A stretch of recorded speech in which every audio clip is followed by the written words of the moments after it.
happening, Dynasty? It's your commissioner. It's the Statisfaction report. It is your Week 9 preview. It's going to be a short one because I think that all the matchups are pretty much the same. Because every favorite this week has between a 56% chance and a 65% chance of winning, in my humble estimation. So I'm going to quickly go through them. I'm going to start with the least impactful matchup, working our way towards the most impactful. And that's all according to my fancy-pantsy spreadsheet, my latest and greatest, my newest one, which talks about the impact that each matchup has based on your probability of making the playoffs, of getting a bye week, of winning the division and getting the bye week. So the least impactful match of the week, I have Rampage over Jibo, over the Honey Badger over Ivan. And the reason why this is the least impactful is because Wrightsman right now has a pretty comfortable lead in his division. He's a couple games back of a bye week, and he's pretty much locked into the playoffs because he's pretty much locked into his division. So, because of that, there's not much impact here because Jibo isn't really playing for anything except for next year. Jibo is selling, doesn't have a ton of assets other than his cap room, which may or may not be available to someone. So because of that, not a hugely impactful matchup. And I do have Raleigh Rampage, or Raleigh Wrights Rampage, pretty big over Jibo. In our second matchup, I've got the Dash over the Fear Boners. Now, the Dash is a buyer. I said that he's desperate to just make the playoffs. He just traded for Kelvin and injured Kelvin Johnson, which, when healthy, he's good. I hope he has a very, very good run in him, because I have stock in him elsewhere. But, yeah, so, and actually, Dash got Johnson from the Fear Boners. Not really going to make an impact this week, at least on Megatron's side, because the Lions do have a bye. Maybe Giovanni Bernard is questionable. Maybe Jeremy Hill gets the start. And maybe because of that, he has a huge game. And maybe because of that, the Fear Boners beat the Dash. So even though the Dash is buying and Fear Boners are selling, this could come back to bite the Dash. I doubt it. I do have the Dash winning, with or without a huge game from Jeremy Hill. And now this is not really an impactful matchup either because Fear Boners are out of it. They're selling. It doesn't matter if they win this game. They're still probably not making the playoffs. And then on Mike's side, because the guys that he's fighting are selling, he's semi-locked into the playoffs right now, even though he's tied for the 6th seed right now. But it's still a long shot for him to catch me in our division, and therefore it's a long shot for him to get a bye, even if he wins this week. So not really an impactful matchup on either end, other than Mike really trying to solidify his spot in the playoffs. It's pretty great being in the playoffs, Mike. I just got to let you know.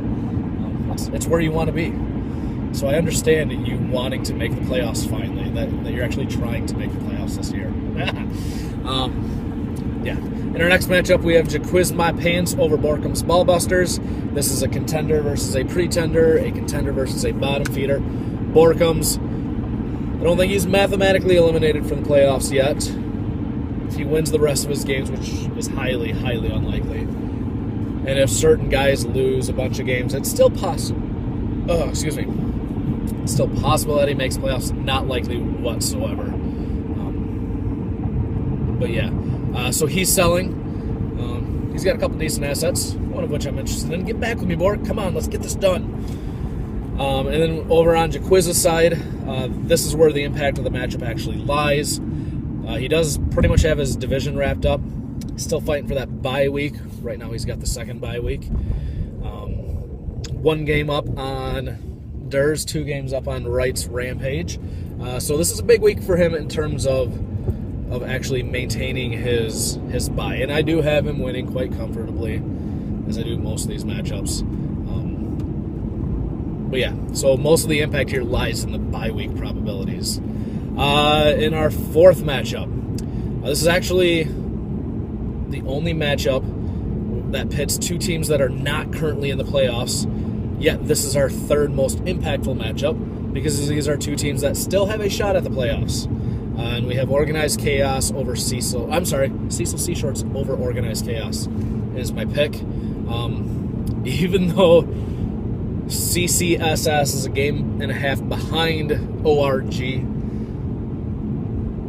Organized Chaos, tied for the 6th seed, is actually selling right now. And Organized Chaos, that is a game and a half behind the 6th seed, from rumors, I've heard a few rumblings, is actually trying to make his team better this year.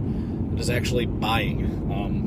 So Justin has sold off his main asset, Arian Foster. I'm happy to have him as long as he stays healthy. I think that's his official name, Arian, if he stays healthy, Foster. We haven't seen it yet in his career. I'm hoping that this is the year. This is a huge matchup for both of them in terms of making the playoffs because they do still both have a shot at the playoffs. Obviously, Justin more so than Chris in terms of where they currently sit, but Chris over Justin in terms of their actual roster construction right now. And I do have Cecil Seashorts over Organized Chaos. In our 5th matchup, yours truly over the Masonites. I'm obviously buying. Doug is sitting there. I don't know if he's buying. I don't know if he's selling. I threw out a Godfather. Don't use the word grandfather in this league. Oh, my brakes are terrible. I threw out an offer to Doug, which I can no longer do because I'm missing part of the pieces, but threw a Hail Mary offer out there for Jordy Nelson. He didn't bite, though. But anyway, I've got a very solid team. Doug does not, as of right now. And just like everyone else, I see myself comfortably winning this matchup. This is a huge matchup for me in terms of bye weeks. It's kind of a big matchup, I guess, for Doug for playoffs because he's still mathematically alive. He still has an outside shot at the playoffs, and beating me would be a big step towards that. But actually, the rest of you should be rooting for Doug though, because if I lose, that increases the chances that Brian and Mike win our division. That increases the chances that Wrightsman Durs get a bye week. So if I win, great for me. I just maintain course, basically. But if I lose, that's actually huge for everyone else. So you guys should probably root for Doug this week. Rooting doesn't do anything, but you should root for him because it's a pretty big matchup. And our last matchup is actually the biggest matchup of the week. If I was to do an impact matchup of the week, it would probably be this one. But I'm not doing Kia Sorrento. I'm not doing Rivalry. I'm not doing Impact Match of the Week. No Lock of the Week, because all the matchups are the same to me this week. But I do have the Fist Pumpers over Pulsating Rhino Nuts. The Rhino Nuts, big acquisition. They picked up Jonas Gray. Jonas, what a stupid name. That was their big acquisition. That is who he's plugging in at RB2 right now. Yeah, he's hurting right now at running back still. And because of that fact and other factors as well, I actually have Fisters quite big over the Nuts. But the reason why this is the most impactful matchup is because these are two playoff teams. Brian is still fighting me for the division. Andy is still clawing for the bye week. Andy does have his division wrapped up. I mentioned on Facebook, he pretty much broke my my spreadsheet. So huge matchup for both these guys, just in different aspects. But I do have the Fist Pumpers over the Nuts. So my winners, I've got Rampage over Jibo, Dash over Phoebo, Jaquiz over Borkums, Cecil's over Organized, Hurricanes over Masonites, and Fist Pumpers over the Nuts. Yeah, going straight chalk again. Worked well for me last week. The chances that I go 6-0 this week are not all that great. There's about a 5% chance, according to the projections, that I go 6-0 this week. The most common, I'm probably going to go 4-2. That's what I'm predicting. this is buried at the end of the video. I'm sure no one's going to see this yet. We got to figure out how we're going to lock divisions. I have not heard any better options other than what I threw out last year. So I might want to tweak that just a little bit. But we can talk about that more later. If you do have any grand suggestions, I don't want to do randomness if we're going to lock it for 5 years. You're going to get loaded divisions. You're going to get really weak divisions, and I don't think that's fair. So I think we do need to do our due diligence to even out the divisions. So that's what I got. Go Hurricanes. Go Arian Foster. Deuces. Keep rolling, rolling, rolling.